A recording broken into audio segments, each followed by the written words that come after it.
সকল বন্ধুকে স্বাগত জানিয়ে আজ আমি একটি কাঁচা আমের রেসিপি আপনাদের কাছে শেয়ার করছি। এটা গরমে খেতে খুবই ভালো হবে। তাহলে দেখুন, প্রথমে আমি এরকম দুটো কাঁচা আম নিয়েছি, কিন্তু রোদ্রে এটা কিছুটা হলুদ হয়ে গেছে। তারপর এই যে দেখুন, পুরো সবুজ অংশটা ছাড়িয়ে নিয়ে এবার ছোট্ট ছোট্ট পিস করে আমি কেটে নিয়েছি, এবং আমি এর মধ্যে যে আটিটা রয়েছিল তা আমি বাদ দিয়ে দিয়েছি। যে দেখুন, দিয়ে একটি মিক্সি বলে নিয়ে নিলাম। দিয়ে এর মধ্যে অল্প পরিমাণ চিনি দিয়ে দিচ্ছি, যেহেতু আমার আমটা একটু মিষ্টি ছিল। আরেকটা কথা, আপনি যদি টক খেতে বেশি পছন্দ করেন তাই চিনির পরিমাণটা জেনে বুঝে দিবেন। তারপর হাফ চামচের মতো জোয়ান দিয়ে দিচ্ছি। জোয়ান আমাদের হজমের সহায়ক, তাই আপনি এখানে জোয়ানটা দিতে পারেন। যে দেখুন, দিয়ে দিলাম। এখানে আপনি গোটা জিরেও দিতে পারেন বা ভাজা মশলাও যোগ করতে পারেন। দিয়ে পরিমাণ মতো জল দিয়ে দিচ্ছি।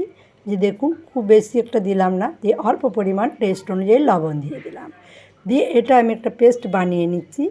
যে দেখুন, পেস্ট বানিয়ে নিচ্ছি। যে দেখুন, ফিরে এলাম। এরপর আমি দেখে নিচ্ছি এর মধ্যে টুকরো থেকে গেছে কিনা। দেখুন, রয়েছে। এই জন্য আমি একটি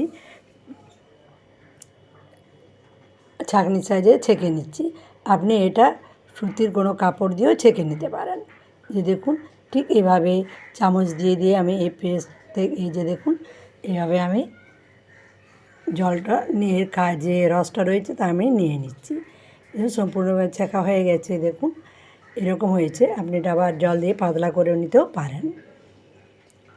তারপর আমি দুটো গ্লাসের মধ্যে আমি ঢেলে নিচ্ছি। এই যে দেখুন, আমি এখানে শুধু আমের এই পেস্টটা বানালাম।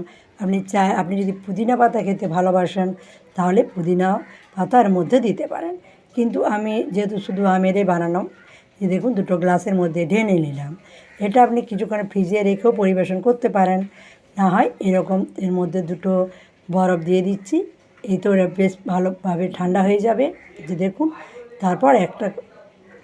তারপর একটি করে কাগজি স্লাইস এর মধ্যে আমি দিয়ে দিচ্ছি।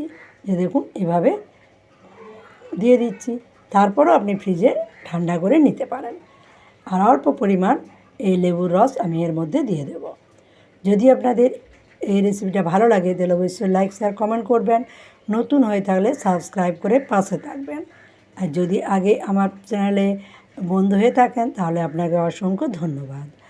তাহলে আজকে আসি, আবারও কোনো রেসিপি নিয়ে আপনাদের সঙ্গে দেখা হবে। ততক্ষণের জন্য সুস্থ থাকবেন, ভালো থাকবেন।